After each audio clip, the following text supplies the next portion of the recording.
Welcome to Fun and Games Side Quests. Every episode is a different host sharing a video game they love and why they love it. Hello, here I am. I am on Side Quests, part of Fun and Games podcast. I have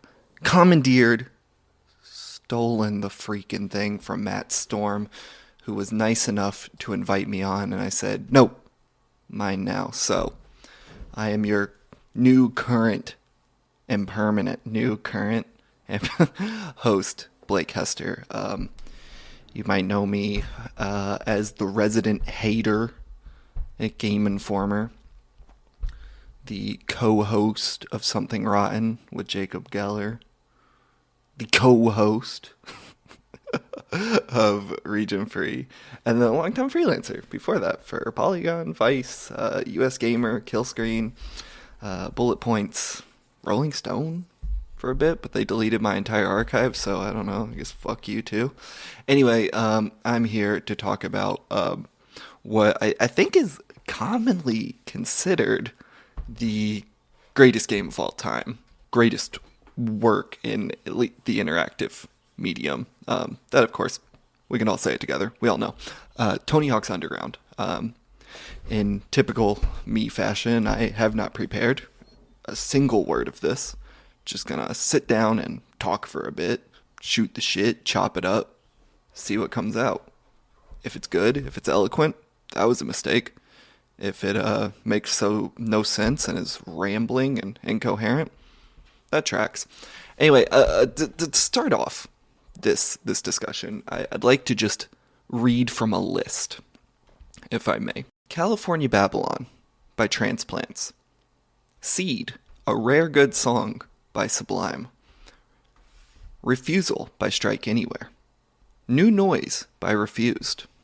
Womb Envy by Paint It Black. The Separation of Church and Skate by NoFX. Run Fat Boy Run by 9 Pound Hammer. The World Is Yours by Nas. The Days by Mike V and the Rats. Remedy by Hot Water Music. Crush 'Em by GBH. I Want It All by Flamethrower. No Revolution by The Explosion. Annie's Grave, Electric Frankenstein by Electric Frankenstein, but you get the idea. Impetus by Clutch. White Riot, secretly probably the Clash's best song. Imaginary Places by Bus Driver. American Werewolf in Calgary by The Browns. Drive by Blind Iris. Every Day by Authority Zero. Rebel Yell by Assorted Jelly Beans.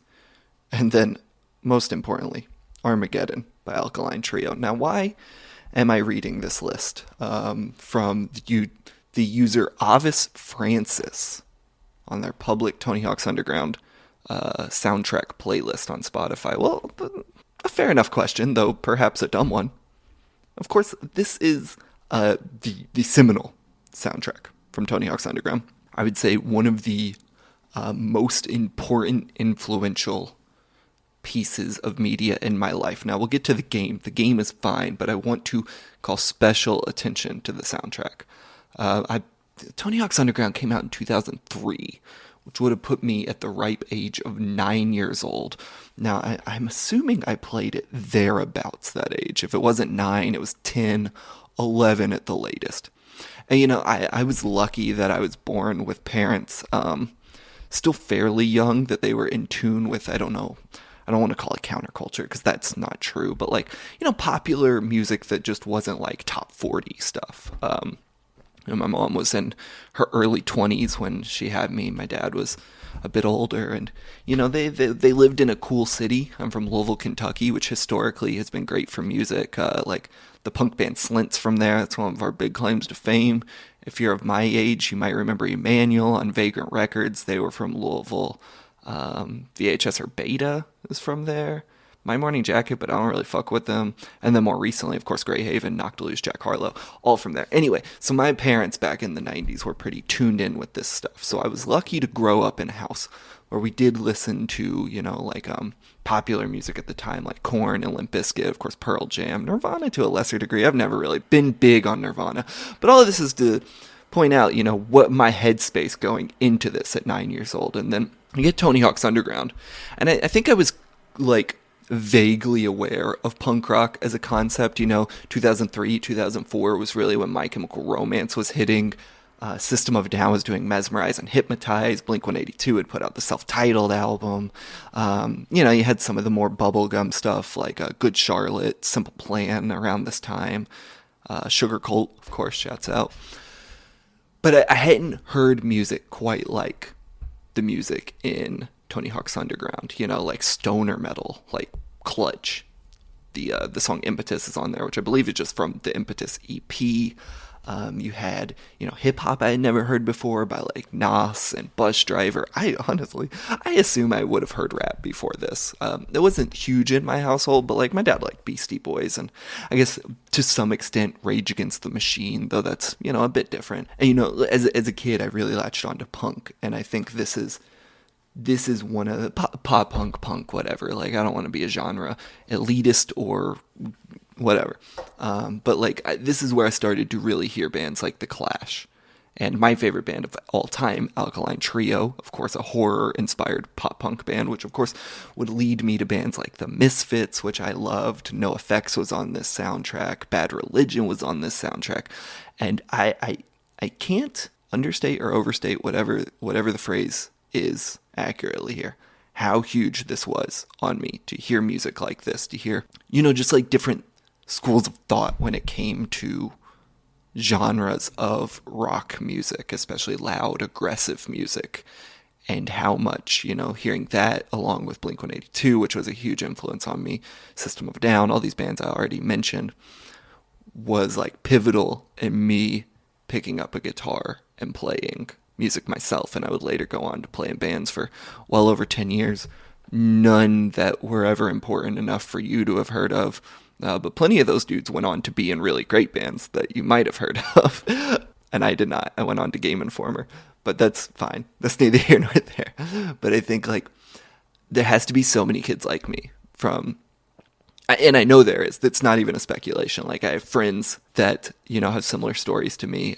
It's just one of the common accepted things about the Tony Hawk series is like, oh, the soundtracks were huge for kids, like getting kids into music. I mean, people always point to the Tony Hawk's Pro Skater 1 soundtrack. That kind of missed me. I didn't, have a PS1 or an N64. I jumped from the Super Nintendo to the PlayStation 2. So, like, Tony Hawk's Underground was my entry point into music that way, that like earlier Tony Hawk games were for other people. And I'm sure later Tony Hawk games were for maybe people a few years younger than me. I think like, much has been said about how good the games are. And Tony Hawk's Underground, I think, is largely one of the best playing Tony Hawk games, like they built upon core formulas, but each game iterated, so you had the option to get off the board, which I think really helped with traversal and levels, setting up lines and everything. You, of course, had the revert that I think came from Pro Skater 3 or 4.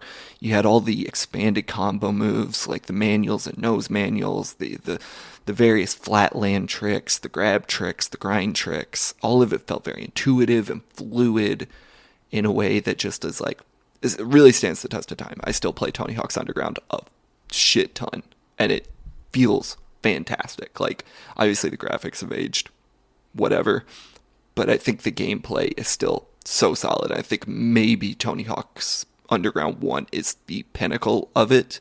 Underground 2 I don't really care for, and then American Wasteland is fine. I think it's just like it ages kind of poorly with the open world stuff. Though, special mention to that thing's soundtrack. First off, Emmanuel from Louisville, Kentucky on that. One of their worst songs, a cover of Search and Destroy by the Stooges. But the American Wasteland soundtrack is really good.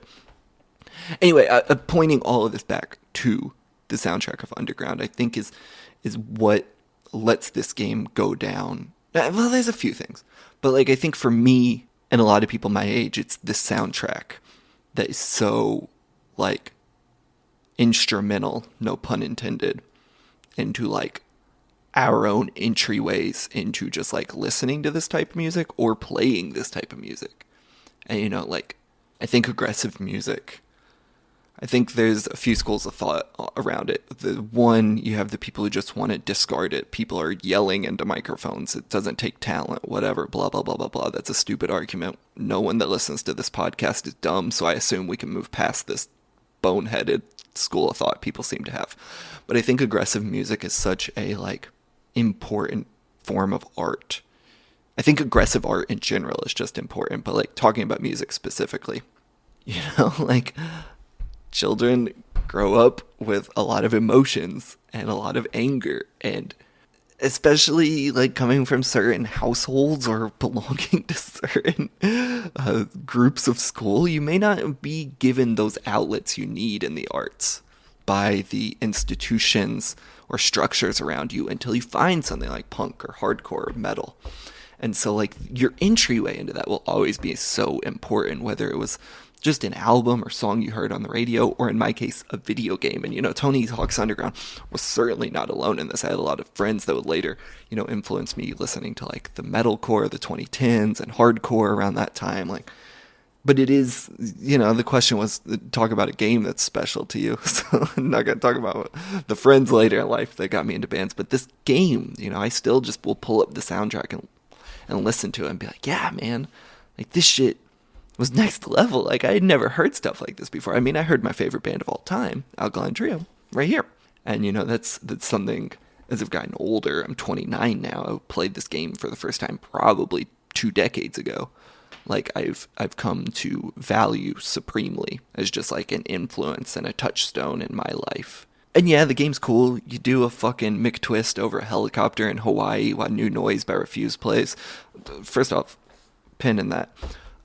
You have the whole rise to fame. You start as a kid with, like, a broken skateboard. Chad Muska gives you a deck, and you're like, I'm off to New York. I'm going to get a sponsor. I'm going to become a pro. All that shit's great. We love it. Shouts out to the dudes at Neversoft, Joel Jewett, and his merry band of pranksters. But it always comes down to the soundtrack for me. I just can't get enough of that. And then taking the pin out, New Noise by Refused. This is huge. I think every human being needs to listen to Refused.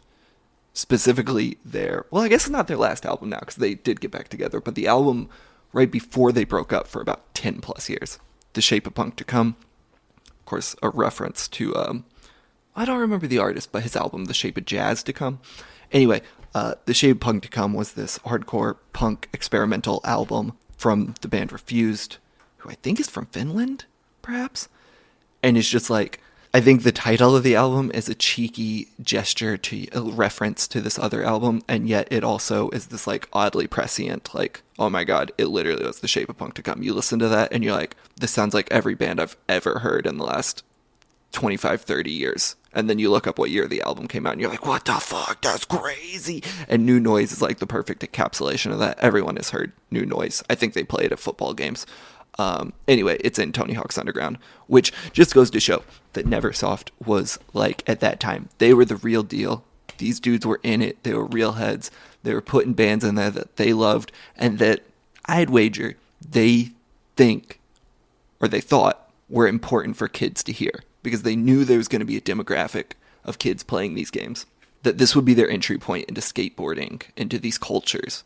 And it was like, let's give them a crash course in, you know, the type of music that's important to this world, the type of music that's important to us, and then probably the type of music that will be important to them. And I feel like I can say that last point definitively, because that music was and is important to me.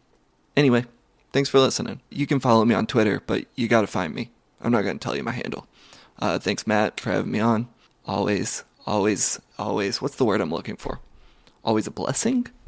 Always a privilege? Always a pleasure.